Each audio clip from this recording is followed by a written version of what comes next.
Amém, amém. Muito obrigado. Podem ir, crianças, por favor. Se você está aí com a sua Bíblia, pegue ela, por favor, abra aí no Evangelho de Mateus, capítulo 5. Mateus, capítulo 5. Enquanto você abre, eu quero, de forma muito especial, agradecer aos irmãos que fizeram aí uma mobilização ontem para estarem lá representando a nossa igreja e celebrando junto com o pastor Isidro e a nossa querida irmã Lucimara a posse dele lá na PIB em São João Clímaco. Infelizmente não deu tempo de eu chegar. O voo programado para chegar às 8 chegou às 9. E aí tinha um grupo de estrangeiros dentro do avião e na hora de sair tinha fiscal conferindo coisa, conferindo mala. Pareceu um pouquinho cena de filme, sabe? Um negócio meio estranho. E acabou que eu cheguei em casa já dando 10 horas da noite, mas sei que muitos irmãos estiveram lá. E como é especial a gente poder celebrar com ele também essa data, né? Esse marco também na vida dele, inaugurando uma nova fase, né? Então, muito obrigado a você que pôde estar lá. E que Deus continue abençoando o pastor Isidro e a irmã Lucimara lá, que eles tenham um ministério com muitos frutos, em nome de Jesus. Mateus, no capítulo 5, nós vamos ler juntos do verso 33 até o verso 37. Mateus 5, 36 ao 37, uma porção pequena, então eu peço que você leia atentamente comigo aí, por favor. Diz assim para nós a palavra do Senhor. Todos acharam? Você achou? Diga aí, achei. Alguém no caminho? Não? Todos juntos? Chegou, Elaine? Chegou? Então vamos. Diz assim para nós a palavra do Senhor. Vocês também ouviram o que foi dito aos seus antepassados. Não jure falsamente, mas cumpre os juramentos que você fez diante do Senhor. Mas eu lhes digo, não jurem de forma alguma, nem pelos céus, porque é o trono de Deus, nem pela terra, porque é o estrado de seus pés, nem por Jerusalém, porque é a cidade do grande rei. E não jure pela sua cabeça, pois você não pode tornar branco ou preto nem um fio de cabelo. Seja o seu sim, sim, e o seu não, não. O que passar disso vem do maligno. Vamos orar mais uma vez? Senhor, nesse momento, Pai, pedimos a Tua ajuda para nos concentrarmos e conectarmos a nossa mente com aquilo que o Senhor tem a trabalhar com os nossos corações nessa noite, Pai. Somos aqui chamados e conhecidos por sermos povo do Senhor. Estamos diante da palavra que também é do Senhor. E é do Senhor que nós queremos ouvir a voz nessa noite, Pai. Por isso, Deus, toma conta da nossa mente, do nosso intelecto e da nossa atenção, para juntos podermos ouvir a Tua voz, Pai. Assim oramos em nome de Jesus. Amém. Amém. Queridos, eu tenho um amigo de infância muito especial e nós passamos ali praticamente adolescência e parte da juventude juntos, vivemos muitas experiências juntos, somos padrinhos de casamento um do outro, vivemos muito tempo quase que grudados. Se eu não estava em casa, eu estava na casa dele, se ele não estava em casa, ele estava na minha casa, e a gente fazia uma parceria muito boa, uma amizade que dura até hoje, graças a Deus por isso. E como ele nunca foi de uma família rica, e eu também não, a gente ia usando as nossas estratégias para conseguir chegar onde a gente queria. Então, teve uma vez que os tios deles, junto com a avó, se juntaram para dar um presente de aniversário. E ele pediu um videogame. Nem eu nem ele tínhamos um videogame. E ele ganhou esse videogame lá, então, e ficou com ele. E eu, quando foi no meu aniversário, minha mãe perguntou o que eu queria ganhar, e eu pedi 3 jogos daquele videogame. E ela dizendo, mas menino, você nem tem videogame, para que você quer o jogo? Porque eu ia lá jogar com ele, a gente dividia todas essas coisas assim. E ele, de uma forma até chata, era extremamente zeloso com todas as coisas. E aconteceu que um dia ele foi viajar, E ele ia passar um tempo antes e depois das férias, contando o período de férias, em Minas, lá no interior, na casa da avó dele. E ia dar mais de um mês dele viajando, e claro que eu não podia deixar o videogame dele parado durante mais de um mês. Obviamente não dava para fazer isso. Então eu falei, mano, deixa o videogame comigo. E ele topou. E aí, no dia que eu fui lá, junto com ele, levar o videogame, as malas para o carro e pegar o videogame, ele virou para mim, segurando a caixa do microfone e falou, coloca a mão no seu peito. Eu falei, para quê, rapaz? Coloca a mão no seu peito. Eu coloquei. Aí ele diga, eu repetindo, Guilherme, juro que vou cuidar da melhor forma do videogame. E eu repeti tudo, até que ele falou, eu juro pela minha mãe morta de ponta cabeça debaixo da escada. Meu Deus, que tipo de mandinga é essa dentro de um juramento? Não é um negócio esquisito, como é que eu vou jurar desse jeito? Eu nunca tinha escutado um negócio desse tipo. Ainda mais se minha mãe morta já era ruim de ponta cabeça, já não sei mais se era pior ainda ou não. Mas ele disse para eu fazer isso, eu fiz, falei ali, fui para casa com o videogame e fiquei lá.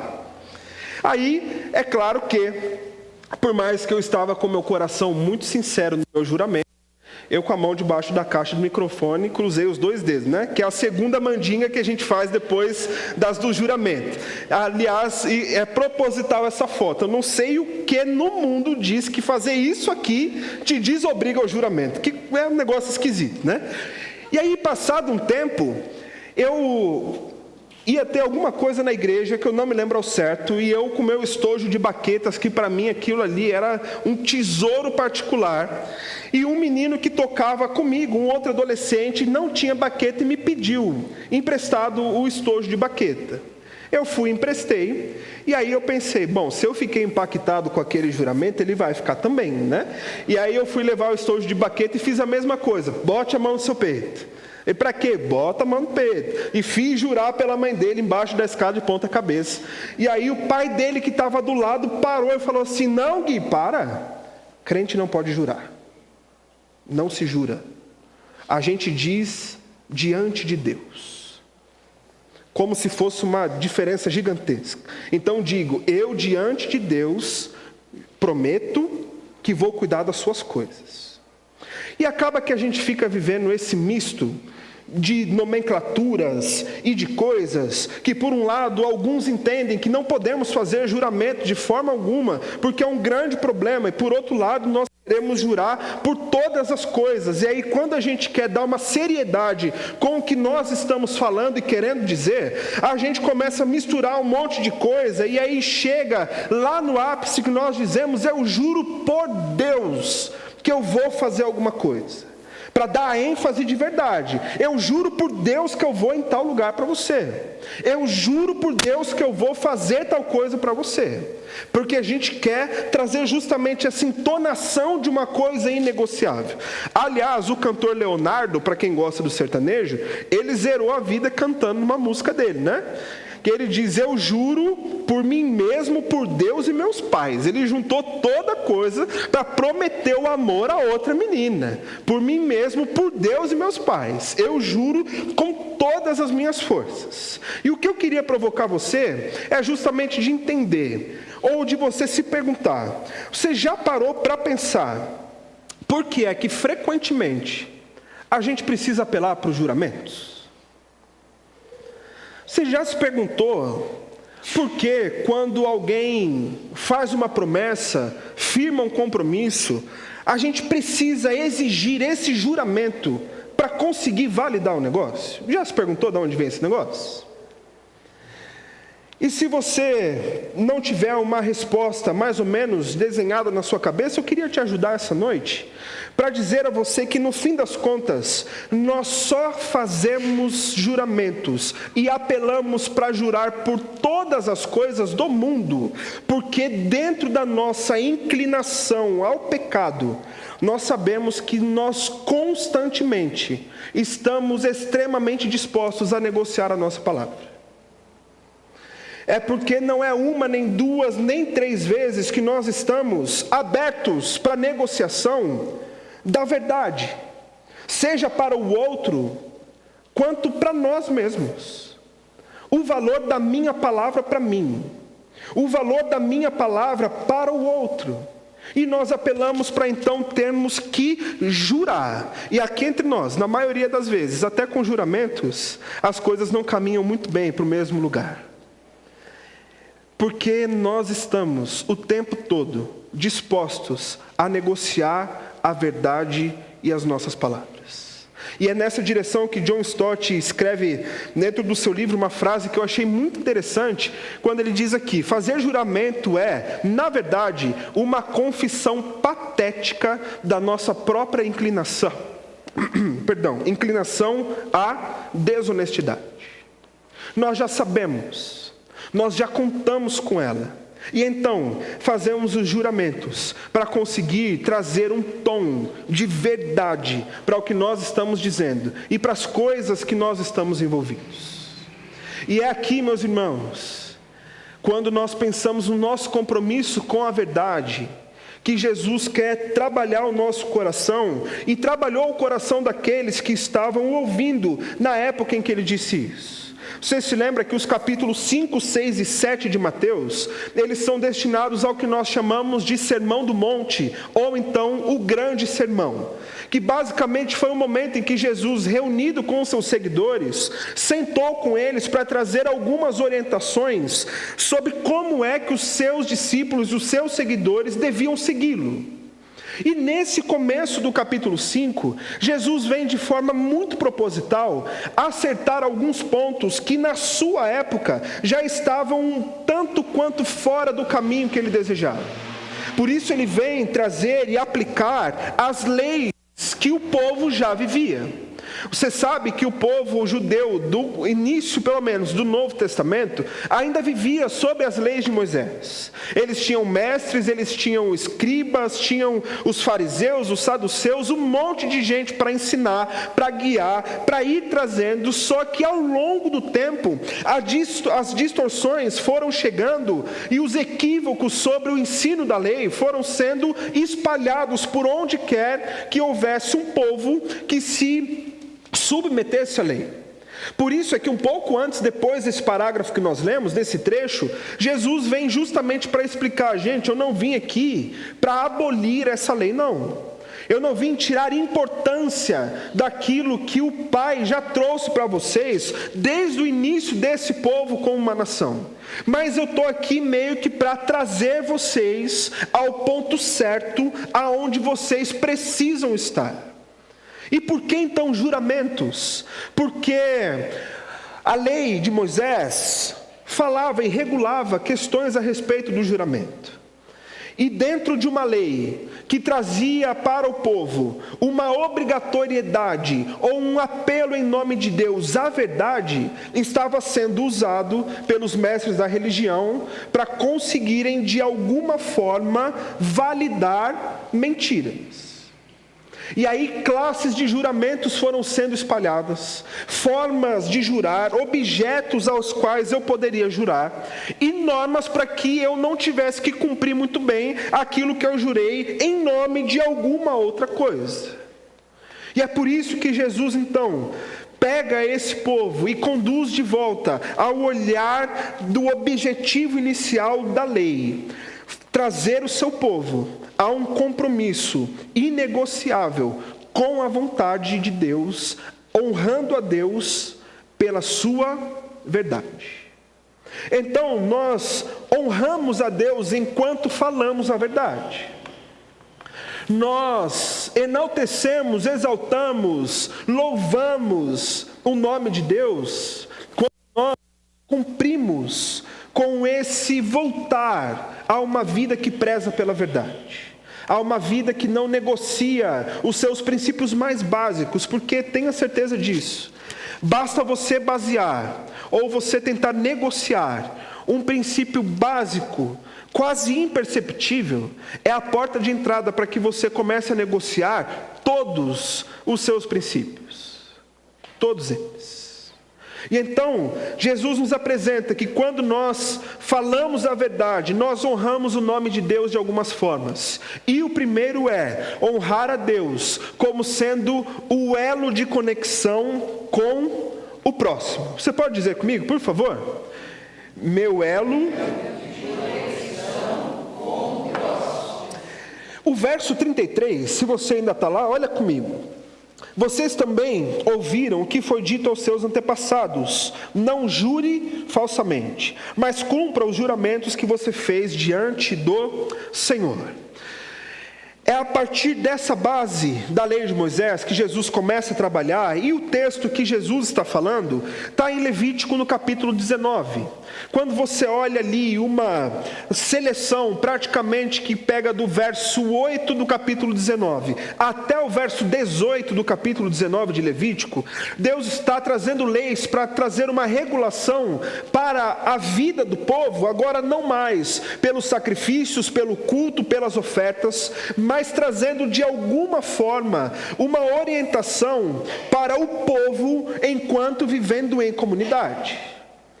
Deus, sabendo da nossa inclinação e da nossa humanidade, Ele sabe muito bem que para um monte de gente diferente dar certo, tudo junto no mesmo lugar, precisa do negócio sobrenatural para validar e para orientar as coisas que a gente faz, que a gente fala, como é que a gente vai tratar um ao outro. E apesar disso parecer uma coisa exagerada, você consegue perceber que, muito provavelmente, o nosso código de lei é quase que incompleto diante das atrocidades que a gente vê acontecendo por aí.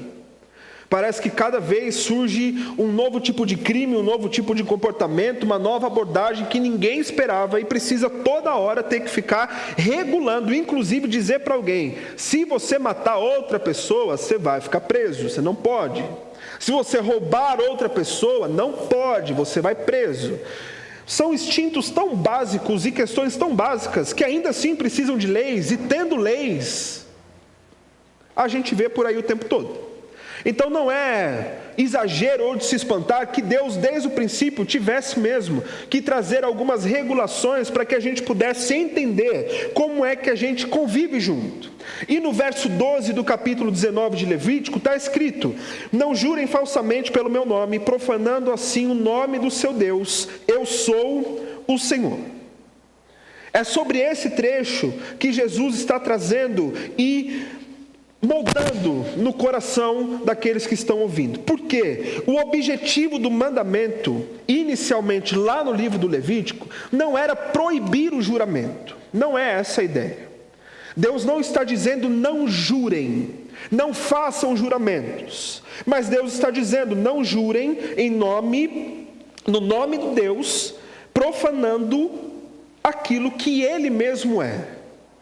Não jure falsamente a outra pessoa, não faça o que você não vai cumprir a outra pessoa, porque Deus, o nome santíssimo de Deus, está envolvido. E meus irmãos, dizer a verdade uns para os outros é não só um ato de caráter e honestidade, mas convenhamos que também é um ato de amor que nós temos para com o nosso próximo. Quando nós somos sinceros e verdadeiros, nós nada mais estamos sendo do que completamente amorosos para quem está perto da gente. Você sabe que existem algumas verdades que nós precisamos por vezes dizer, que não são fáceis de dizer. E geralmente aquilo que não é fácil de ouvir, é muito mais difícil dizer do que tem que ouvir alguns tipos de verdade. E aqui eu estou falando a respeito da honestidade, do amor dedicado por alguém que fala coisas duras e aponta pecados, aponta erros e aponta falhas com amor. Eu não estou dizendo aquele tipo de gente que chega e fala tudo que está na sua cabeça sem nenhum filtro, e aí no final da sua frase, para tentar validar a falta de respeito ao próximo, a gente diz: não, eu sou assim mesmo, eu falo mesmo. Eu falo mesmo, porque eu sou sincero. Eu tenho que ser sincero, então eu falo mesmo. Não, você é mal educado. Muito mal educado. Você não é alguém bom de se conviver, é muito diferente.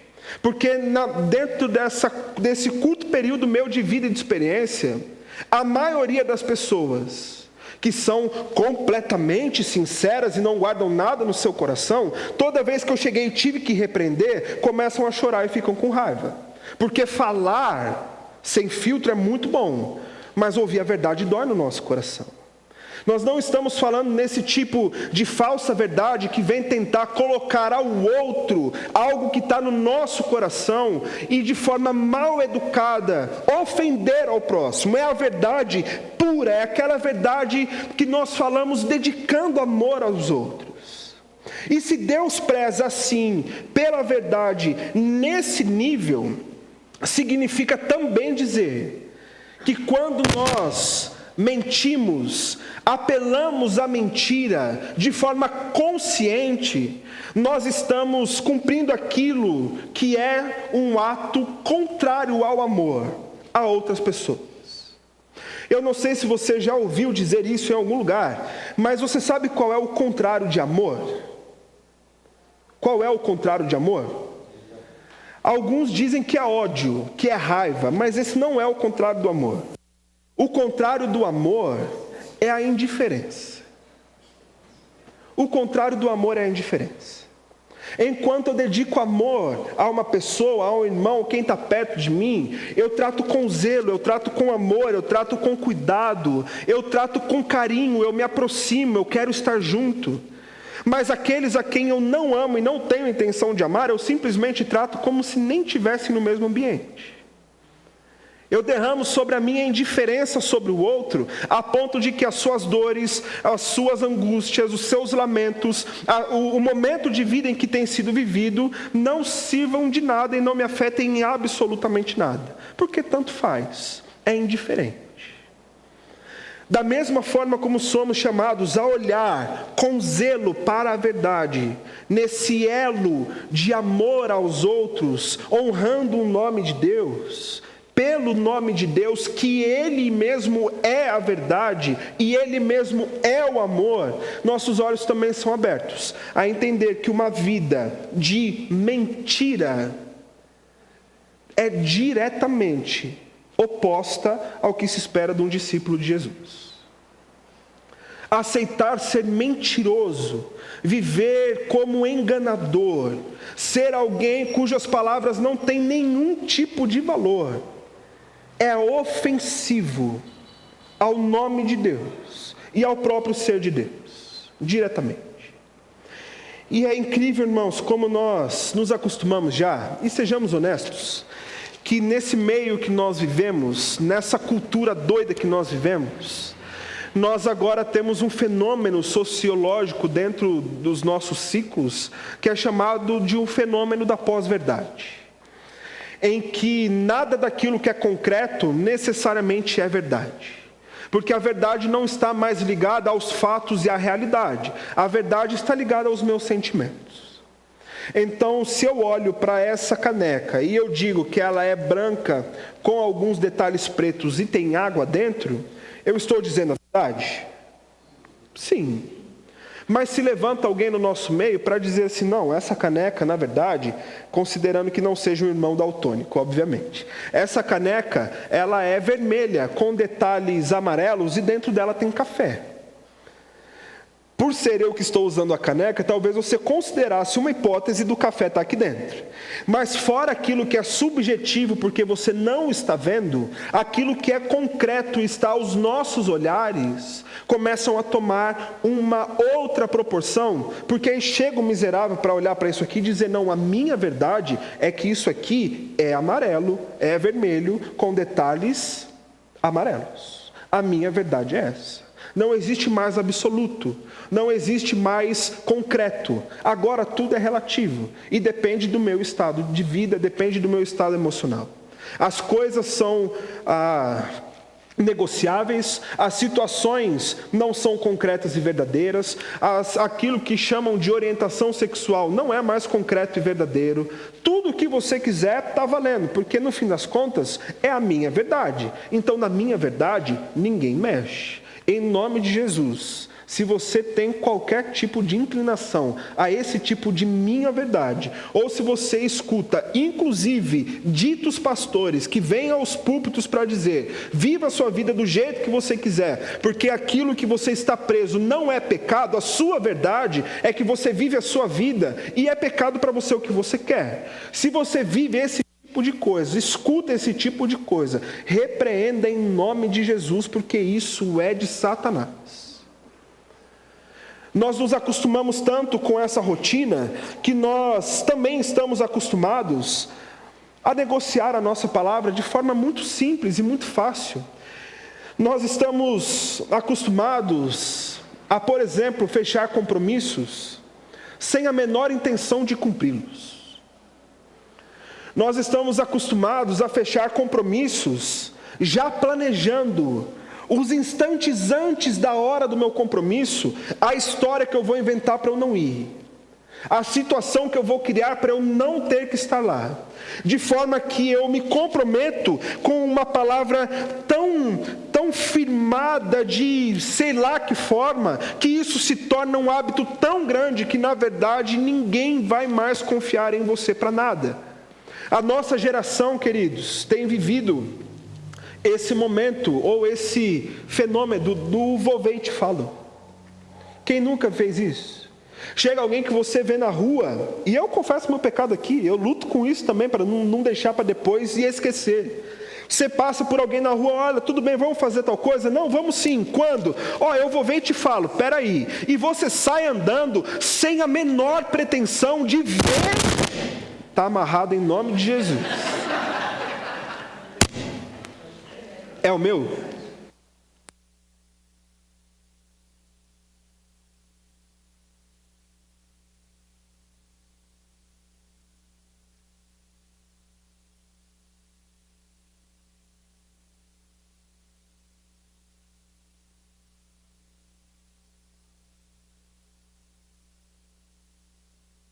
De falar, e a gente sai andando e vivendo a nossa vida, meus irmãos, com a maior naturalidade, porque dentro de uma cultura que preza e reconhece, reafirma esse tipo de conduta, nós vamos vivendo, e daqui a pouco nós estamos mais parecidos como pessoas dentro de uma cultura ruim, do que com discípulos de Jesus, que têm orgulho de dizer que andam na contramão do mundo. São nessas pequenas atitudes, nesses pequenos detalhes, vivendo a partir dos absolutos, dedicando amor a outra pessoa e podendo com o coração livre dizer que diante de Deus, em nome de Deus, com Deus como testemunha, como queremos invocar, nós estamos tão comprometidos com a verdade e tão comprometidos com a palavra de Deus que nós damos a nossa palavra uns aos outros, porque amamos uns aos outros e amamos ao nosso Deus, de forma que eu não tenho capacidade de viver mentindo e enrolando os outros. É simples assim. E então continua, e nós honramos a Deus, então, como Ele sendo esse elo da conexão minha com o próximo, uns com os outros, e nós honramos também a Deus falando a verdade, como sendo Ele o Senhor sobre todas as coisas. Vamos juntos? Senhor. Olha o verso 34 ao verso 36 comigo. Mas eu lhes digo, não jurem de forma alguma, nem pelos céus, porque é o trono de Deus, nem pela terra, porque é o estrado dos seus pés, nem por Jerusalém, porque é a cidade do grande rei. E não jure pela sua cabeça, pois você não pode tornar branco ou preto, nem um fio de cabelo. Queridos, a lei não proibia qualquer tipo de julgamento específico. A lei não proibia, na verdade, nenhum tipo de juramento, por mais específico ou por mais livre que venha a ser. Mas aquilo que ele está dizendo é que as suas palavras ditas juradas precisam ser cumpridas nesse compromisso.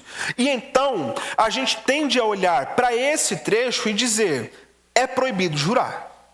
E se você preferir viver sem jurar, tudo bem, não há problema, viva assim. Mas o que Jesus está dizendo é muito além disso, porque inclusive não há regulações que proíbam o juramento. Aliás, quando você olha, por exemplo, para a história de Abraão, lembram-se de Deus chamando Abraão, e ele iria levá-lo a um novo espaço, ele sairia do meio da sua terra, no meio dos seus parentes e tudo mais.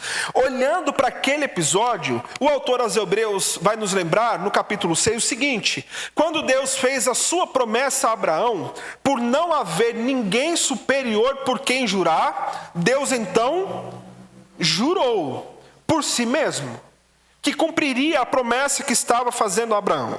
Então o problema não era o juramento, a lei não proibia o juramento em si.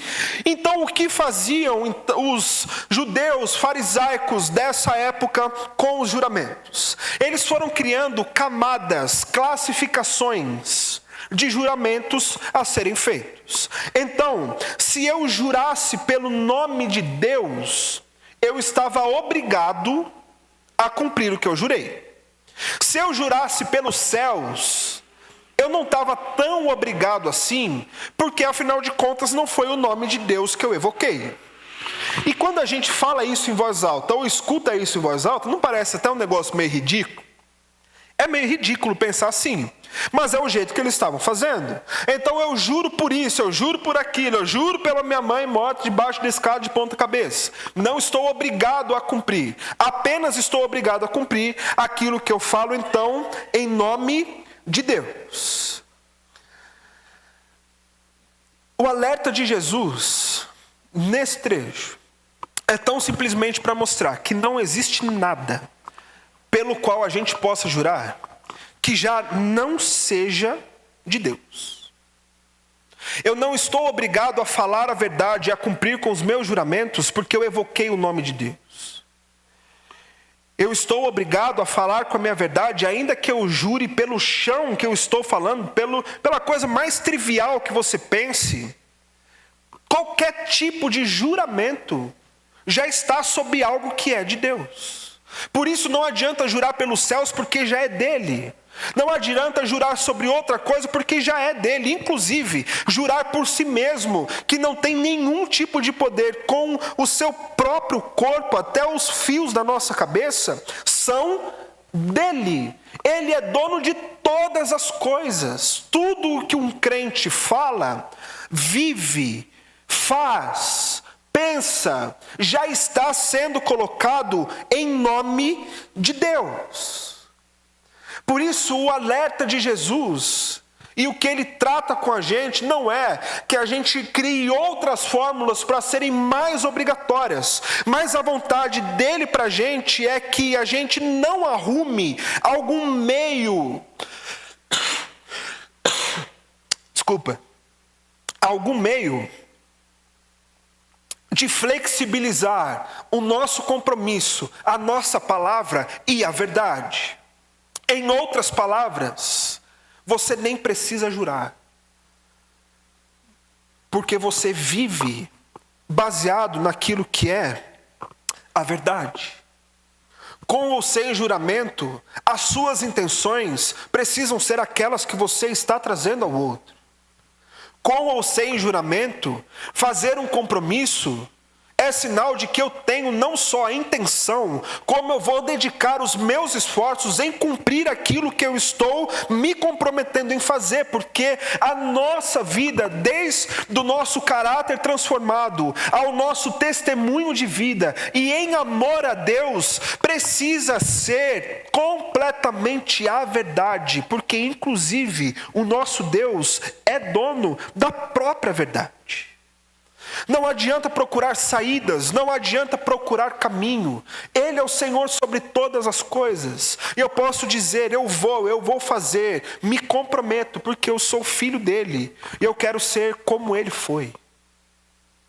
Dizer a verdade precisa ser parte do nosso próprio caráter. Você já conviveu com um mentiroso? Já conviveu com alguém que você não pode acreditar em nada do que ele fala? Que vida miserável um negócio desse. Que vida miserável. Quando eu morava no interior, eu me lembro de um menino da escola, que ele era desses, bem mentirosos mesmo. E um dia ele chegou pra gente, e a gente ia para um passeio da escola. A família dele não teve condições de fato, pagar o passeio para ele. E ele chegou na nossa roda lá de amigos e falou assim: gente, eu não vou poder ir pelo seguinte, eu vou fazer uma viagem. Eu vou para os Estados Unidos com meu pai. Tá bom, poderia ser verdade até aí, né? E ele vira e diz assim: olha, eu nunca contei para vocês, mas é segredo. Não contem para ninguém. Meu pai é um agente secreto do FBI no Brasil. E ele vai voltar para levar para os outros o relatório das coisas que ele está vendo aqui. E a gente falando: mano, na boa, seu pai é caminhoneiro da empresa, a gente sabe que ele é. E ele: não, ele está infiltrado ali naquele lugar. E no fim das contas, por mais cômico que seja pra gente, meus irmãos, esse caminho das mentiras e de achar um jeito entre uma coisa e outra nos leva a mentir desde as pequenas coisas, quanto às mais absurdas, como esse tipo de coisa. Deus é Senhor sobre tudo aquilo que nós falamos. Deus é Senhor sobre todas as situações que nós vivemos. Abraham Kuyper, um teólogo norte-americano que viveu uma vida muito interessante no sentido das suas produções, uma vez ele disse: não há um único centímetro quadrado em todos os domínios da nossa existência sobre os quais Cristo não diga a nós: é meu. Absolutamente todas as coisas. Todas as coisas. O que você promete, pelo que você promete, as suas decisões, as suas falas, tudo isso é dele.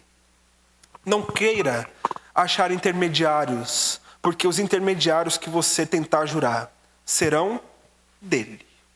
Não existe nenhum tipo válido de juramento sem o cumprimento das suas promessas. E aí então, no fim das contas, nós honramos a Deus também, como sendo Ele o motivo da nossa honestidade. O último verso, você sabe de cabeça já, o verso 37, que diz: seja o seu sim, sim, e o seu não, não. O que passar disso vem de procedência do maligno. Uma vez que eu me empenho em falar a verdade, em viver pela verdade, em ser alguém completamente honesto, há algo que move o nosso coração para essa honestidade, que é o nosso próprio Deus. No fim das contas, meus irmãos, o desafio é tão simples e tão óbvio, mas tão difícil. É que ao dizer sim para alguma coisa, de fato você faça. Ao prometer uma coisa, de fato você cumpra. Ao firmar um compromisso, de fato você compareça. Porque é tão simples dizer que o sim é sim, e ao mesmo tempo, quando dizer que não, também é não. E pronto.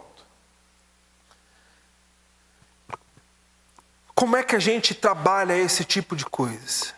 Como é que a gente consegue viver o sim, sim e o não, não? E eu me atrevo a dar algumas dicas práticas para você. A primeira delas: não inventa desculpa, não. Não inventa desculpa para as coisas que você vai fazer. Tenha coragem, seja honesto, ame ao seu próximo, ao seu familiar, ao seu amigo, ao ponto de quando chamarem você para fazer alguma coisa que você não quer, você simplesmente dizer: cara, eu não quero fazer. Hoje eu não quero. Por essas razões, eu não vou.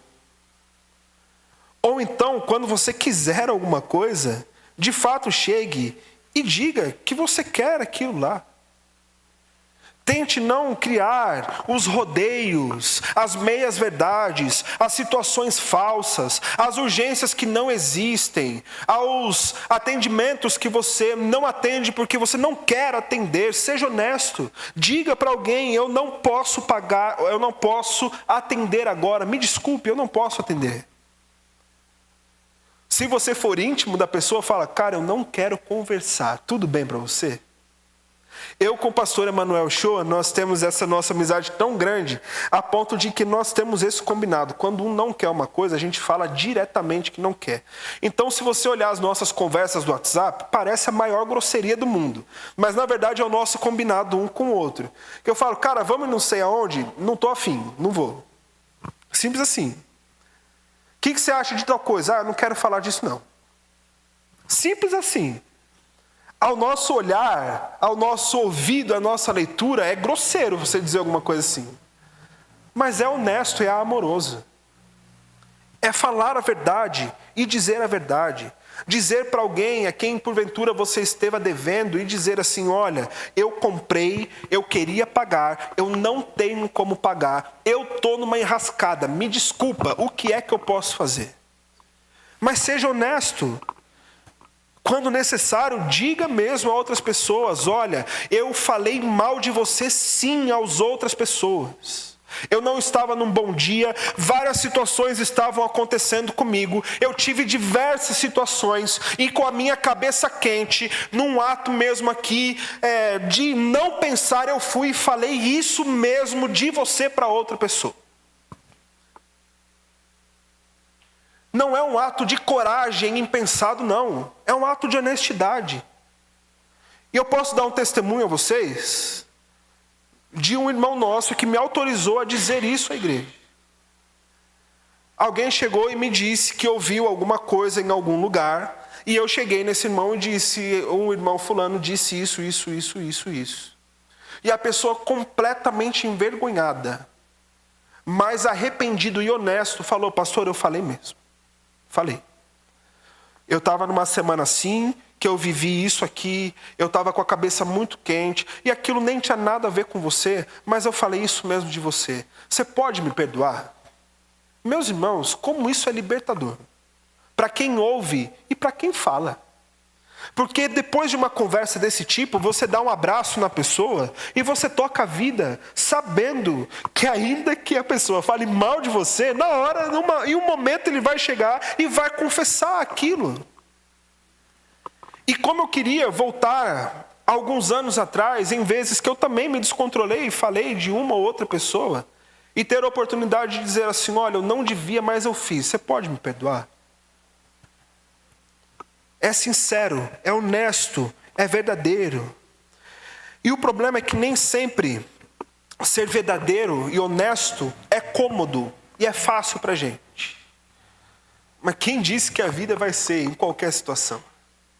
Porque não é cômodo amanhã de manhãzinha você acordar num vento gelado e sair da sua cama e ir trabalhar, mas você enfrenta.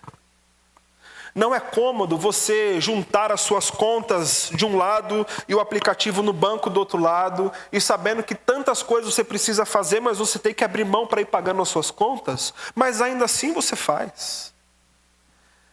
Não é cômodo para você, em um dia de descanso, ver alguma situação na casa que você precisa fazer, levantar e arrumar a sua casa, lavar a sua louça, fazer comida para a família. As senhoras que estão em casa, todo mundo olha para o trabalho doméstico como a coisa mais fácil do mundo, né? Mas tem hora que enche o saco. Meus irmãos, eu ainda vou elaborar essa tese de que há um demônio na pia de casa. Porque não é possível que eu acabei de lavar a louça, eu vou fazer não sei o que, eu volto, tem louça na pia de novo. Tem um espírito maligno que vem do ralo e vai jogando louça suja para cima, porque sempre tem. E não é gostoso de fazer, mas você precisa ir e você precisa fazer. No fim das contas, entenda que ainda que seja incômodo a você, não há coisa melhor do que nós sermos honestos e verdadeiros diante do Deus que está nos vendo viver toda a nossa vida, nos ver tomar as nossas decisões, e com ou sem juramento nós sermos verdadeiros, porque o que nos move a essa honestidade é o nosso próprio Deus que nos salvou. Simples assim. No fim das contas, não tem nada a ver com dizer eu juro ou firmar um juramento. Tem a ver com o seu coração no lugar certo, falando aquilo que é a verdade, dentro das suas intenções, da forma mais honesta possível. Não é sobre fugir de dizer eu juro, mas é sobre assumir um compromisso inegociável com a verdade. Se isso ajuda você, entenda que toda palavra que sai da boca de um crente já está sobre um juramento solene diante de Deus. Todas as suas palavras. Se a sua crise é com um termo, está resolvida.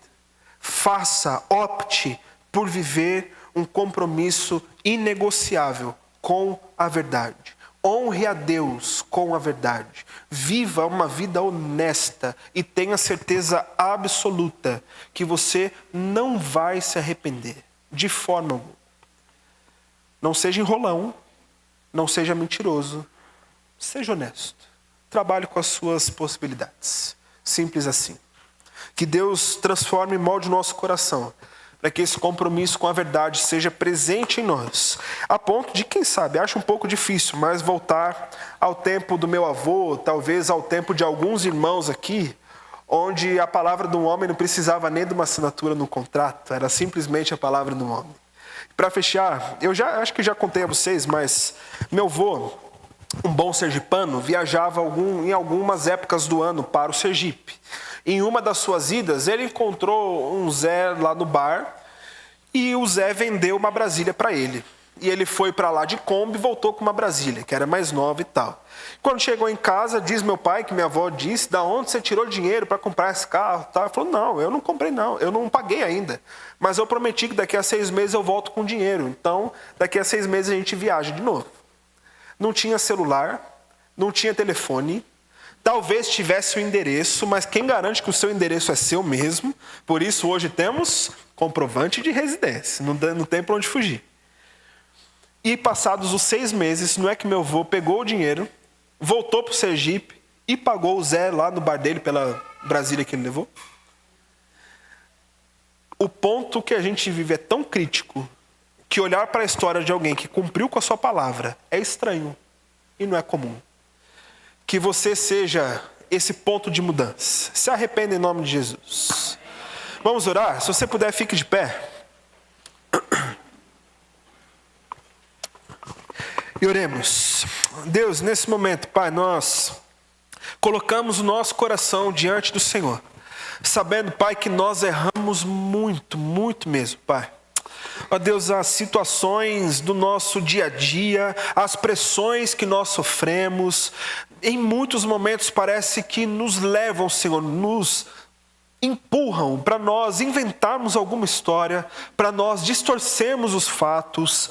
Ó Deus, o nosso coração inclinado à maldade convive com isso o tempo todo e nós caímos, Pai. O Senhor é testemunha disso. Mas que a nós, com o coração de fato quebrantado diante do Senhor, entendendo, Pai, que é uma falha e que é um pecado, mas sabendo que o Senhor nos ajuda a corrigir as rotas da nossa vida. Que o Senhor transforme, Pai, o nosso coração, a ponto de que com qualquer pressão, com qualquer dificuldade, qualquer situação que seja, o nosso compromisso seja maior com o Senhor do que com o nosso bem-estar, Pai. Que nós possamos, a partir da nossa vida, do nosso caráter, das nossas atitudes, podermos demonstrar, Pai, aquilo que o Senhor é. Um Deus que não é homem para mentir, um Deus que sequer se engana, quanto mais um Deus que engana outros, Pai. Um Deus que cumpre as suas promessas em tempos que às vezes podemos nem ver, mas que o Senhor cumpre todas elas. Que assim nós possamos manifestar, Pai, o Teu caráter através das nossas vidas. E que nós não sejamos aqueles, Pai, que acabam de alguma forma se entregando à nossa cultura, vivendo como sendo qualquer coisa, Pai. Mas que possamos nessas pequenas coisas nadar contra a nossa cultura, viver de fato na contramão do nosso mundo, para dizer que a solidez da verdade é muito maior do que qualquer história que a gente invente, Pai. E que assim sejamos pessoas confiáveis, que nós sejamos pessoas honrosas, Pai, de fato, porque cremos no Senhor e queremos parecer contigo, Pai. Ó Deus, que o Senhor nos ajude. A partir de mim, confesso o meu pecado ao Senhor, que às vezes caio nisso também. Que o Senhor nos limpe enquanto comunidade, Pai. Peço que o Senhor nos leve em paz e segurança às nossas casas, que essa semana seja abençoada de fato pelo Senhor. E que a partir ainda de hoje, possamos começar a viver na nossa prática mais simples o que a tua palavra nos orienta, Pai. Pedimos assim em nome de Jesus. E o amor de Deus, nosso Pai, que a graça de Cristo Jesus e a consolação do Santo Espírito do Senhor sejam sobre nós, hoje e eternamente até a volta dele. É assim que oramos em nome de Jesus. Amém. Que Deus te dê, meu irmão, uma semana de vitórias. Que Deus te abençoe, que Deus te guarde em todas as coisas. Nos vemos na cantina, tem pastel hoje, a Rê pediu para avisar, tem um pastel no Capricho. Dá um abraço e um bolo, é um bolo olho de sogra, não sei se isso é bom ou não para você, mas vai lá ver o que é. Dê um abraço aí quem está perto de você e até mais.